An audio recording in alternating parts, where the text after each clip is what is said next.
Top of the morning, everyone. Thanks for waking up with me on Up with India. Today is Wednesday, October 28th, 2020, and here's your morning update. In local news, according to WDEL DJ McEnany, two more individuals have been charged in connection to a fight that broke out prior to a meeting between Wilmington Housing Authority officials, elected officials, and residents of the Parkview Apartments complex. Community activist Jeff Day and co-organizer Carl Webster both face the same charges as WHA operations manager Andrew Johnson, one count of offensive touching. 22 News cameras were on the scene to capture the moment when the two turned themselves in Tuesday evening at Wilmington Police Headquarters. Day, who was allegedly struck twice in the head by Wilmington Housing Authority employee Andrew Johnson, shared his thoughts about the charges against him outside the Wilmington Police Department, alongside his advocate Terrence Jones, former police officer and executive director of the Total Justice Project. I still feel confused. That's all I'm left with is confusion. I've reached out to help people. This is not the path that I saw this going down. I definitely didn't foresee any of this happening. So I just left with confusion, but left also with knowledge that I'm going to keep following up and working with the residents of Parkview to make sure that the living conditions that they're currently living under continue to be worked on and hopefully change for the better. Minutes before a meeting that never officially took place, a brawl broke out as organizers of the meeting and building officials encountered each other in front of a door where the closed door meeting was to take place. This is the moment that led to a physical altercation caught on camera. Day is scheduled to attend a court date Friday, October 30th, and Jones said he's going to pursue conversations with the Attorney General's office to drop charges against Day. He's going to have to get a lawyer, so I will bend over backwards to make sure that he's represented. It should never even go this far. Last night, the community activist took to Facebook asking family and friends to contribute to a GoFundMe created by Day's wife in order to secure legal counsel before his hearing. This story is ongoing. In more news, according to Delaware Online, Jeff Nieberg reports a second night of unrest had city officials urging residents in areas west and north of Center City to remain indoors as widespread protests escalated across the city a day after police officers killed 27-year-old Walter Wallace, who was alleged to have been armed with a knife. According to Delaware Online, the Pennsylvania National Guard is being mobilized to the city to quell protests and riots for the second time in 5 months. The center of the protest Tuesday night was near where 27-year-old Walter Wallace Jr. was killed in West Philadelphia. In addition to riots and people stealing from stores, police said there was a double shooting there that left 2 teens wounded. According to Nieberg, around 500 people gathered in Malcolm X Park at 51st Street and Pine Streets Tuesday night around 7 p.m. for a protest organized by the Party for Socialism and Liberation and also attended by leaders of Black Lives Matter. Philadelphia. Speakers called for defunding police and abolishing police, and they wondered why officers couldn't use a taser or other de-escalation methods rather than shooting him more than 10 times. Police said 91 people were arrested Monday night and 30 officers were injured, and it's unclear how many people were arrested Tuesday night. Police spokesperson Tanya Little said the shooting of Wallace, an aspiring rapper and father of 9, occurred before 4 p.m. Monday as officers responded to a report of a person with a weapon.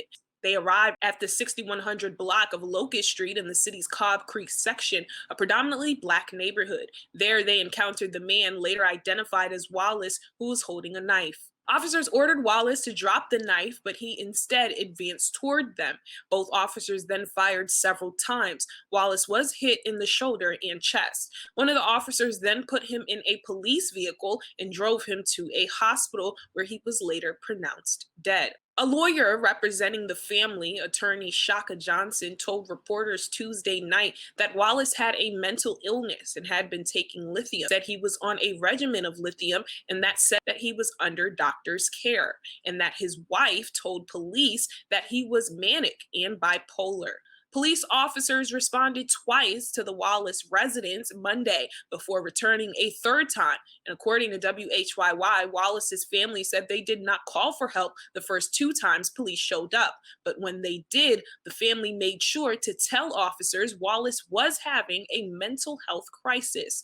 Wallace's brother reportedly called 911 looking for an ambulance. In response to the looting taking place across the city, Walter Wallace Sr. said, "They are not helping my family. They're showing disrespect." Wallace Sr. told reporters that he wants the people to stop the violence and chaos, that people have businesses and we all have to eat.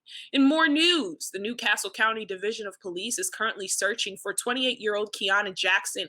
On October 26, officers from the Newcastle County Division of Police were dispatched to the unit block of Clifton Park Circle in the community of Village Park at Paladin for a missing person report. Upon their arrival, the officers learned that 28-year-old Kiana Jackson had left the residence and has not been seen since. The officers were made aware that prior to leaving, she made statements that caused concern for her welfare. She was last seen leaving the area in a Honda Civic sedan with unknown PA temporary registration. Described as a black female, 5'8" and approximately 230 pounds with brown hair and brown eyes. Police are asking anyone with information on the whereabouts of Kiana Jackson to contact the Newcastle County Division of Police by dialing 302-573-2800 or visit the website nccpd.com.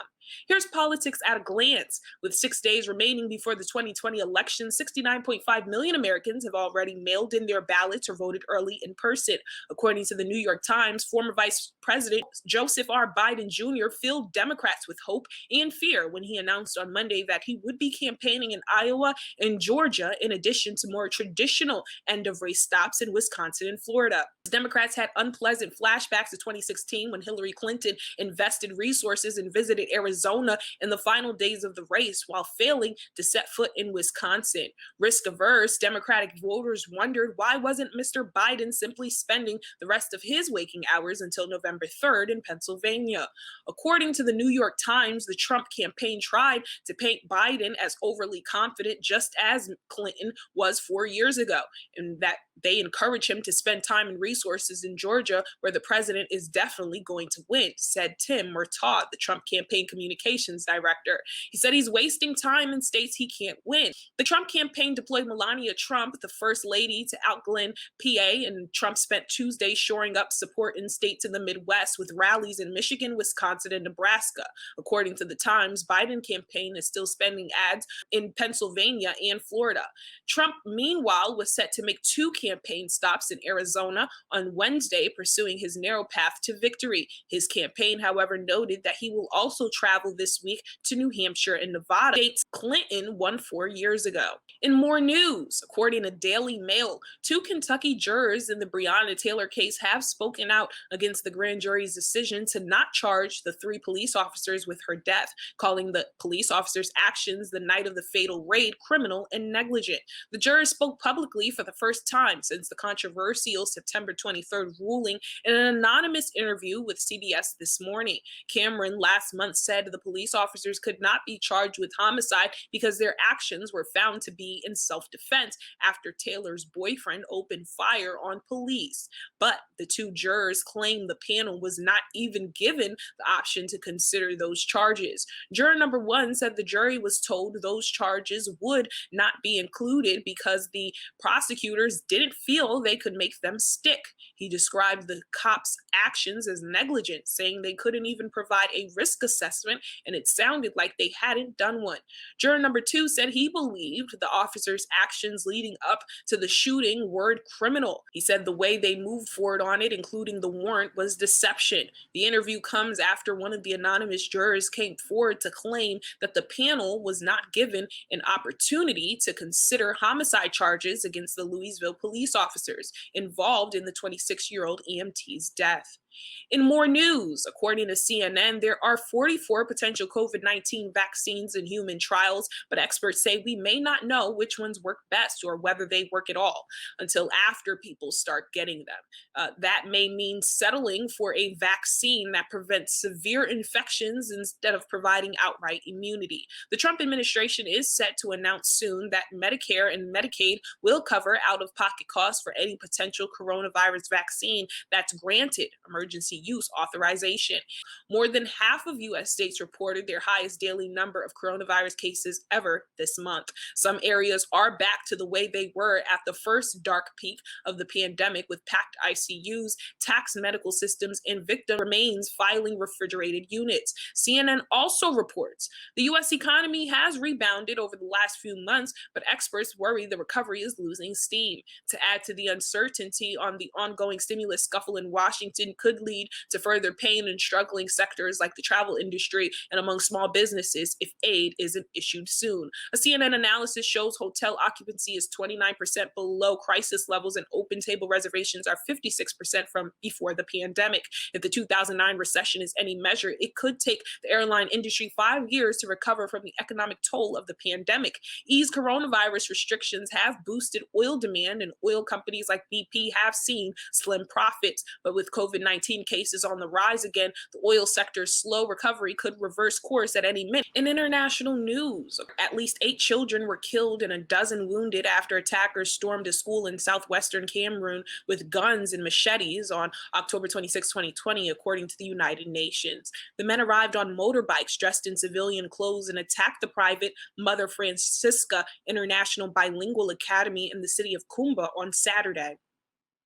There was no immediate claim of responsibility for the attack. It was described by the UN as the worst atrocity since the school year started earlier this month.